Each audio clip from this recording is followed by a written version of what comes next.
ਅੱਜ ਦੇ ਆਪਣੇ ਕਰੰਟ ਅਫੇਅਰ 8 ਸਤੰਬਰ 2021 ਦੇ ਸਭ ਤੋਂ ਪਹਿਲਾ ਕਰੰਟ ਅਫੇਅਰ ਹੈ ਵਿਦਾਂਜਲੀ 2.0।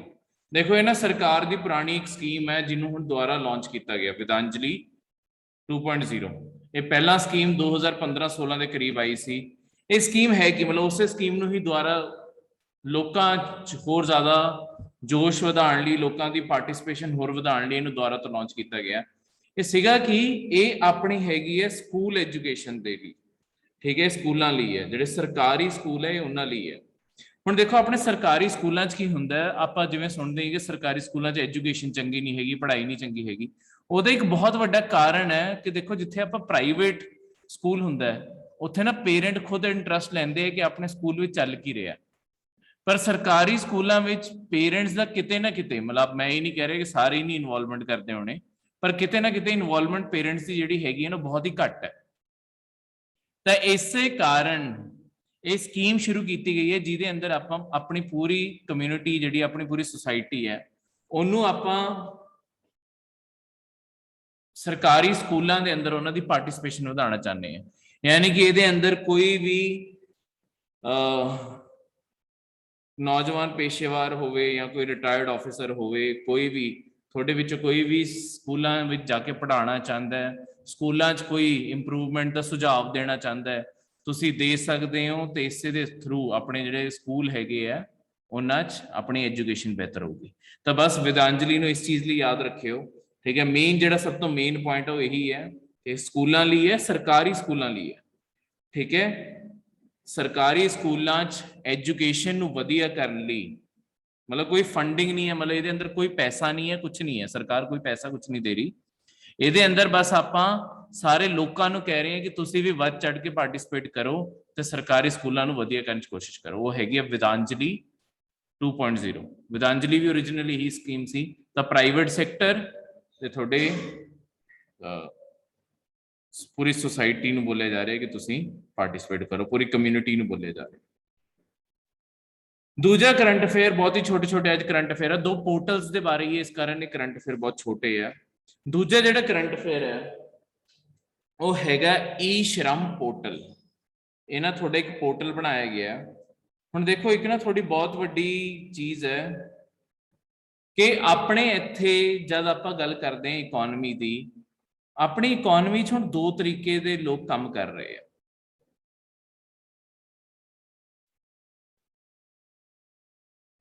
ਸ਼ੀਟ ਖੋਲ ਕੇ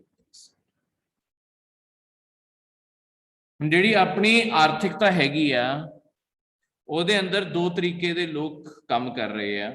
ਇੱਕ ਤਾਂ ਹੈਗੇ ਆ ਜਿਹੜੇ ਆਯੋਜਿਤ ਹੈ। ਆਯੋਜਿਤ ਦਾ ਮਤਲਬ ਜਿਹਨੂੰ ਆਪਾਂ ਕਹਿੰਦੇ ਆ ਆਰਗੇਨਾਈਜ਼ਡ ਹੈ, ਆਰਗੇਨਾਈਜ਼ਡ। ਆਯੋਜਿਤ ਸੈਕਟਰ ਵਿੱਚ ਜਿਹੜੇ ਕੰਮ ਕਰ ਰਹੇ ਆ, ਆਰਗੇਨਾਈਜ਼ਡ ਸੈਕਟਰ ਵਿੱਚ ਕੰਮ ਕਰ ਰਹੇ ਆ, ਠੀਕ ਹੈ। ਤੇ ਦੂਜੇ ਹੈਗੇ ਆ ਜਿਹੜੇ ਅਸੰਗਠਿਤ, ਜਿਨ੍ਹਾਂ ਨੂੰ ਆਪਾਂ ਅਨਆਰਗੇਨਾਈਜ਼ਡ ਕਹਿੰਦੇ ਆ, ਠੀਕ ਹੈ। ਆਯੋਜਿਤ ਆਰਗੇਨਾਈਜ਼ਡ ਸੈਕਟਰ ਜਾਂ ਜਿਹਨੂੰ ਆਪਾਂ ਫਾਰਮਲ ਸੈਕਟਰ ਕਹਿ ਦਿੰਦੇ ਆ, ਉਹ ਲੋਕਾਂ ਨੂੰ।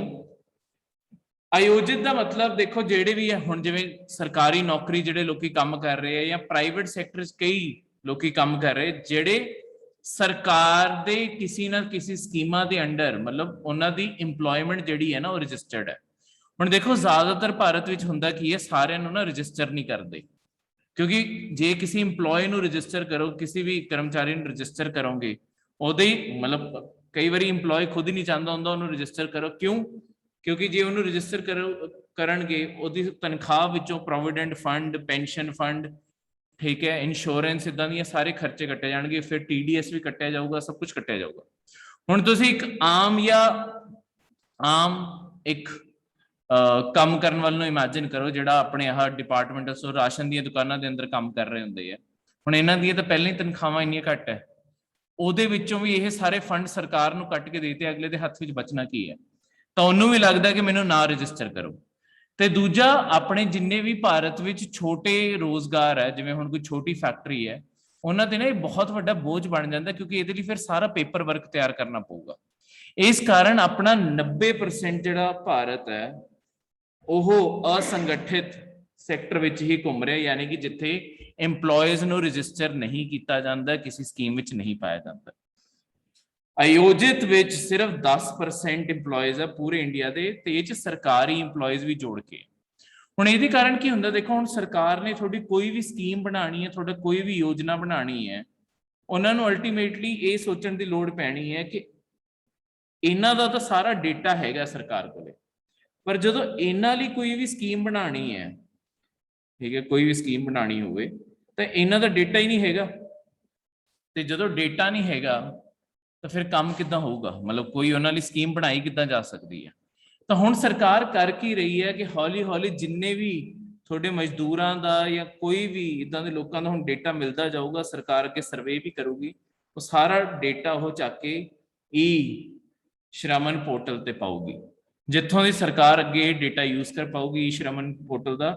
ਤੇ ਮਤਲਬ ਇਹਦੇ ਉੱਤੇ ਤੁਹਾਡੇ ਦੋਨੋਂ ਗਠਿਤ ਤੇ ਅਗਠਿਤ ਜਿੰਨੇ ਵੀ ਲੋਕੀ ਹੈਗੇ ਆ, ਉਹ ਸਾਰਿਆਂ ਦਾ ਸਾਰਾ ਤੁਹਾਡਾ ਡੇਟਾ ਕੰਪਾਈਲ ਹੋਊਗਾ, ਤੇ ਅਲਟੀਮੇਟਲੀ ਸਰਕਾਰ ਉਸ ਡੇਟਾ ਨੂੰ ਯੂਜ਼ ਕਰਕੇ ਆਪਣੇ ਕੋਈ ਵੀ ਜਿਹੜੇ ਬਿਹਤਰ ਫੈਸਲੇ ਆ ਉਹ ਕਰ ਪਾਊਗੀ। ਸੈਂਟਰ ਵੀ ਯੂਜ਼ ਕਰ ਪਾਊਗਾ, ਸਟੇਟ ਵੀ ਯੂਜ਼ ਕਰ ਪਾਊਗਾ, ਤਾਂ ਆਪਣੇ ਆਪ ਉਹ ਚੀਜ਼ ਇਸ ਤਰੀਕੇ ਨਾਲ ਚੱਲੇਗੀ। ਠੀਕ ਹੈ, ਕਲੀਅਰ ਹੈ? ਅੱਜ ਦੇ ਕਰੰਟ ਅਫੇਅਰਸ ਕਿਸੇ ਨੂੰ ਕੋਈ ਵੀ ਡਾਊਟ, ਜਿੰਨੇ ਵੀ ਕਰੰਟ ਅਫੇਅਰ ਆਪਣੇ, ਕਿਸੇ ਵੀ ਕਰੰਟ ਅਫੇਅਰ ਕੋਈ ਵੀ ਡਾਊਟ?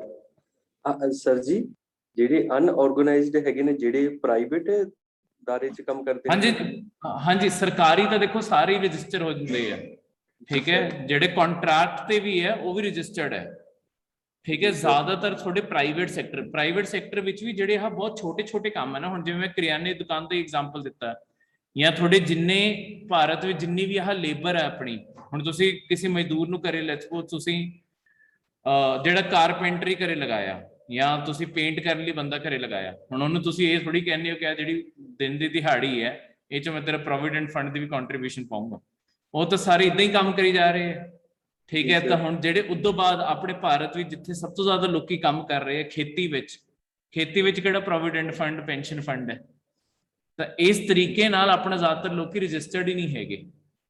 ਤੇ ਦੂਜੇ ਪਾਸੇ ਜਿਹੜੀ ਕੰਪਨੀਆਂ ਰਜਿਸਟਰ ਵੀ ਕਰਾਉਣਾ ਚਾਹੁੰਦੀਆਂ, ਹੁਣ ਛੋਟੀਆਂ ਕੰਪਨੀਆਂ ਨੂੰ ਤਕਲੀਫ ਕੀ ਹੈ, ਪੇਪਰ ਵਰਕ ਬਹੁਤ ਜ਼ਿਆਦਾ ਉਹਨਾਂ ਨੂੰ ਕਰਨਾ ਪੈਂਦਾ। ਹੁਣ ਤਾਂ ਹੀ ਆਪਣਾ ਜਿਹੜਾ ਭਾਰਤ ਹੈ ਨਾ, ਆਪਣੇ ਭਾਰਤ ਜਿੰਨੇ ਲੇਬਰ ਕੋਡ ਪੈਂਦੇ ਆ, ਉਹ ਲੇਬਰ ਕੋਡ ਦੇ ਅਕੋਰਡਿੰਗ ਸਾਰੇ ਪੇਪਰ ਤਿਆਰ ਕਰਨੇ ਪੈਂਦੇ ਆ, ਉਹਨੂੰ ਹੁਣ ਥੋੜਾ ਸਿੰਪਲੀਫਾਈ ਕਰ ਰਹੇ, ਥੋੜਾ ਸੌਖਾ ਬਣਾਉਣ ਲੱਗੇ ਆ, ਤਾਂ ਕਿ ਪੇਪਰ ਵਰਕ ਕਰਨਾ ਘੱਟ ਹੋ ਜਾਊਗਾ, ਤਾਂ ਜ਼ਿਆਦਾਤਰ ਲੋਕੀ ਫਿਰ ਆਪਣੇ EMPLOYEES ਨੂੰ ਰਜਿਸਟਰ ਕਰਨ ਲੱਗ ਜਾਣਗੇ, ਤੇ ਜ਼ਿਆਦਾਤਰ ਜੇ EMPLOYEES ਰਜਿਸਟਰ ਹੋ ਗਏ ਤਾਂ ਸਰਕਾਰ ਦਾ ਕੰਮ ਡੇਟਾ ਇਕੱਠਾ ਕਰਨ ਦਾ ਵੀ ਸੌਖਾ ਹੋ ਜਾਊਗਾ।